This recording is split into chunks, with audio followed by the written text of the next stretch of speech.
নমস্কার বন্ধুরা, কেমন আছেন আপনারা সবাই? আশা করছি বন্ধুরা আপনারা সবাই সুস্থ আছেন, ভালো আছেন। এমন কিছু টিপস শেয়ার করব যে টিপসগুলি প্রত্যেক দিনের কাজ সহজ করে দেবে।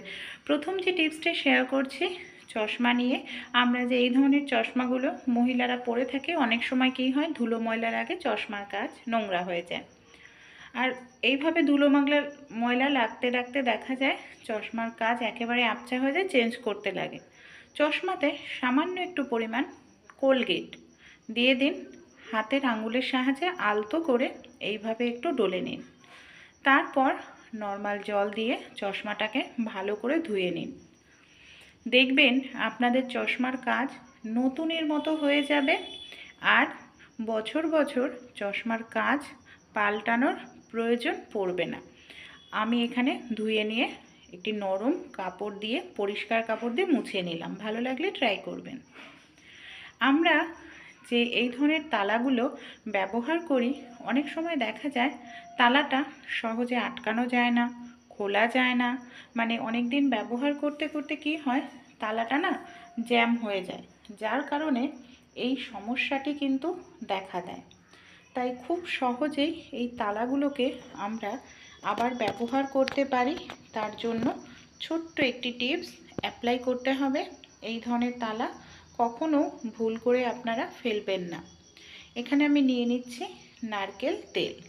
সামান্য পরিমাণ একটু নারকেল তেল আমি এই তালার যেখানে চাবির জায়গা, যেখানে লকটা ঢোকে, সেই জায়গায় এইভাবে লাগিয়ে নিলাম। তারপর কিছু সময় রেখে দিন। দেখবেন যে ভেতরে জ্যাম হয়ে যায়, একদম তালাটা সহজে খোলা যায় না, মানে আটকানো যায় না। সেই সমস্যা দূর হবে। যদি জ্যাম হয়ে যায় বা জং ধরে যায়, সেই জংটা খুব সহজেই চলে যাবে। সহজ একটি টিপস অ্যাপ্লাই করলে আশা করছি আপনারাই কিন্তু উপকার পাবেন। নতুন তালা কেনার প্রয়োজন পড়বে না। দেখুন কত সহজে এখন তালাটাকে আটকে নিতে পারছি, এমনকি খুলতেও পারছি। চলুন পরের টিপসটি দেখে নিই। অনেক সময় কি হয়, গরম আলুর খোসা ছাড়াতে খুবই অসুবিধা হয়, বা আলুটাকে জলের মধ্যে দিলে আলুর টেস্টটাও কিন্তু নষ্ট হয়ে যায়। তাই কিভাবে খুব দ্রুত আমরা গরম আলুর খোসা ছাড়িয়ে নিতে পারবো, তারই একটি টিপস আপনাদের সঙ্গে শেয়ার করব। এখানে আমি যে লুচি ভাজার ঝাঁঝরিগুলো হয়, সেই ঝাঁঝরি নিয়ে নিয়েছি। তার ওপরে দেখুন এইভাবে আলুটাকে রেখে চামচ দিয়ে হালকা করে টান দিলেই আলুটা নিচে পড়ে যাবে, আলুর খোসাটা ওপরে থাকবে। আলুটা আমাদের ঠান্ডা করারও প্রয়োজন নেই, জলে ভেজানোরও প্রয়োজন নেই। গরম আলুর খোসা খুব সহজেই আমরা এইভাবে হাত না লাগিয়ে কিন্তু খোসাটা ছাড়িয়ে নিতে পারি। তাই ভালো লাগলে অবশ্যই আপনারাও কিন্তু অ্যাপ্লাই করে দেখবেন। আশা করছি উপকার পাবেন। চলুন পরবর্তী যে টিপসটি আছে আমরা দেখে নিই। অনেক সময় কি হয় যে আলু হয়তো কোনো রেসিপিতে ব্যবহার করব, আলু ম্যাশার আমাদের বাড়িতে থাকে না। সেক্ষেত্রে এই ধরনের যে ঝাঁঝরি, এটা দিয়ে আলুটাকে যদি আপনারা ডলেন, আলুর মধ্যে বড় টুকরো থাকবে না, আলুটা একেবারে ম্যাশ হয়ে যাবে। কানের দুল আমরা মহিলারা প্রত্যেকেই ব্যবহার করে থাকি। অনেক সময় কি হয়, আমরা যে কানের দুল ব্যবহার করি, দেখা যায় যে কানের দুলের হয়তো গুজিটা পাওয়া যাচ্ছে না, আর আমরা তখন হয়তো ঘুরতে যাব, সেই মুহূর্তে খুবই সমস্যা হয়, ড্রেসের সঙ্গে ম্যাচিং করে কানের দুল মানে পরা যায় না। আমাদের বাড়িতে যে রাবার থাকে, সামান্য পরিমাণ এখানে নিয়ে নিতে হবে রাবার। এখানে অনেকটার প্রয়োজন নেই, সামান্য একটু রাবার কেটে নিলেই হয়ে যাবে। এখানে আমি সামান্য পরিমাণে একটু রাবার কেটে নেব। এটা কিন্তু খুব সুন্দর গুজির কাজ করবে। আর এটা যেহেতু কানের পেছন দিকে থাকবে, তাই সহজে কিন্তু এটা দেখাও যাবে না। এই দেখুন সামান্য করে আমি দুটো টুকরো এখানে কেটে নিলাম। এবার আমি কানের গুজির অংশে লাগিয়ে নিচ্ছি, আর এটা কিন্তু খুব টাইটভাবেই আটকে থাকবে, কোনোভাবেই খুলে যাবে না। এই দেখুন। তাই এমার্জেন্সির সময় এই ছোট্ট টিপসটি আপনারা ট্রাই করতে পারেন। আশা করছি উপকার পাবেন। যখন সময় হবে তখন আবার আপনারা কানের গুজি দোকান থেকে কিনে এনে ব্যবহার করতে পারবেন। আমরা যখন কোনো কিছু ভাজা টাজা করি, লুচি ভাজি বা কোনো কিছু পকোড়া জাতীয় কোনো কিছু ভাজি, অনেক সময় কি হয়, তেলটার মধ্যে প্রচুর নোংরা থাকে, মানে ভাজার টুকরো থাকে। এই তেলটা দিয়ে অন্য কিছু ভাজতে গেলে সেই ভাজার টুকরোগুলো চলে যায়, এমনকি খেতে ভালো লাগে না। এখানে আমি ছাঁকনি নিয়ে নিয়েছি, টিস্যু পেপার কেটে নিয়েছি।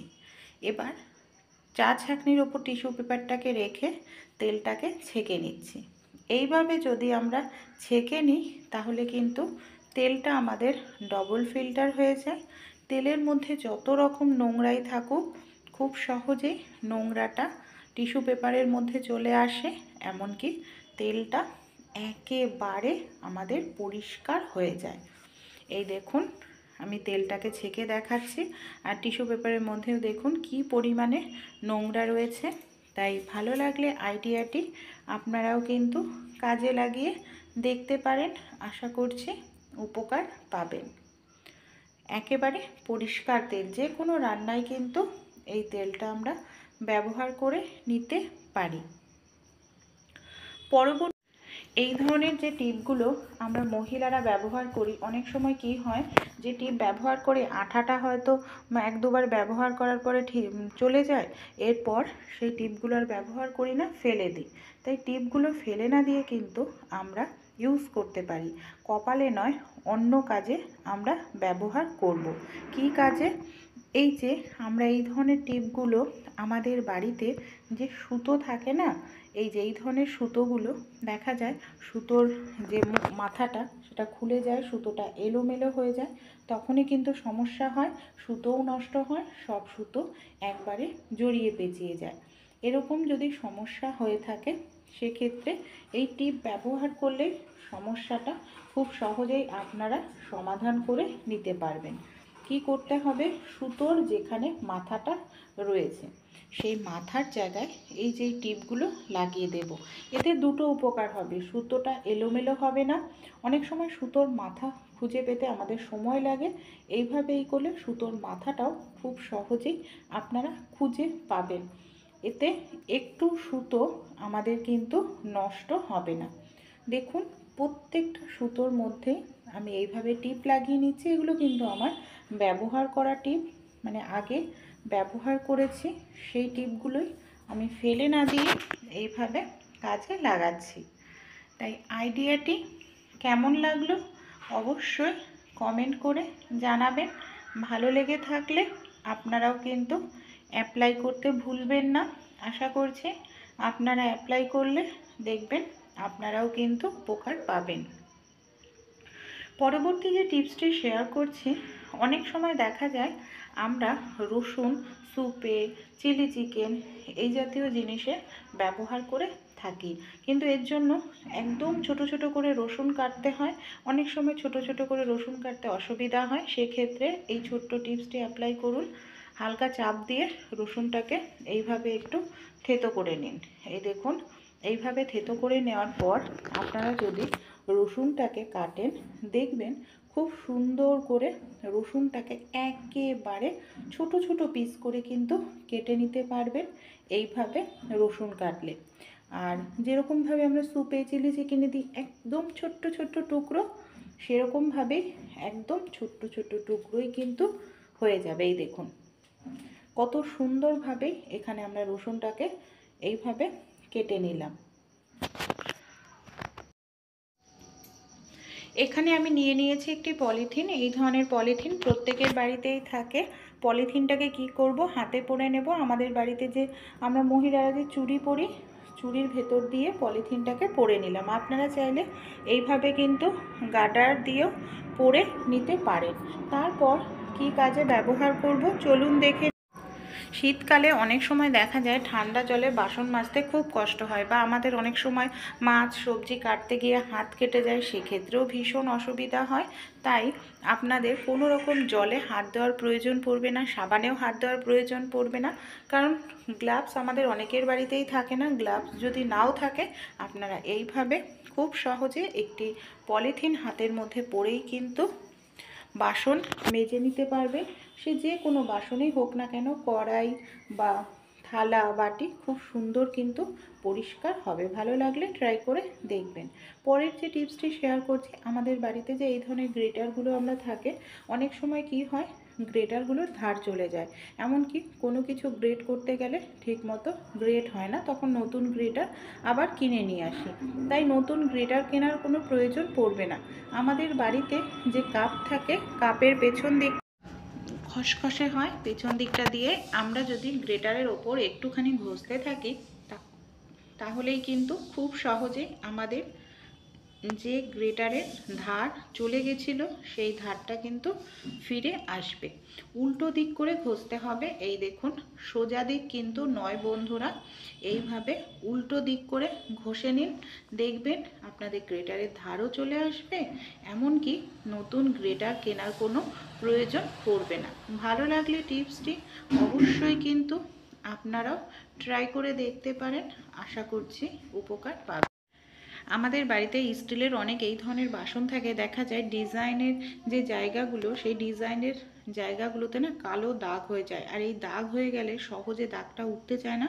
নর্মাল স্কচব্রাইট দিয়েও যদি পরিষ্কার করি সহজে পরিষ্কার হয় না। আমাদের বাড়িতে যে নেল কাটার থাকে, এই ধরনের একটি নেল কাটার নিয়ে নেবেন। নেল কাটার দিয়ে এইভাবে ডিজাইনের জায়গাগুলো যদি আমরা ঘষতে থাকি, দেখবেন এই যে নেল কাটারের ভেতরের অংশটা কিন্তু খুলে নেবেন। এইভাবে যদি একটু ঘষতে থাকেন, খুব সহজেই দেখবেন যে জমে থাকে নোংরা ডিজাইনের মধ্যে কালো হয়ে যায়, যেটা দেখতে ভীষণ বাজে লাগে, সেটা কিন্তু উঠে পরিষ্কার হয়ে যাবে। এমনকি আমাদের অনেকটা সময় ধরে মাজা ঘষা করার প্রয়োজন পড়বে না। টিপসগুলি যদি আপনাদের একটু ভালো লেগে থাকে, অবশ্যই বন্ধুরা আপনারাও কিন্তু ট্রাই করে দেখবেন। আশা করছি উপকার পাবেন।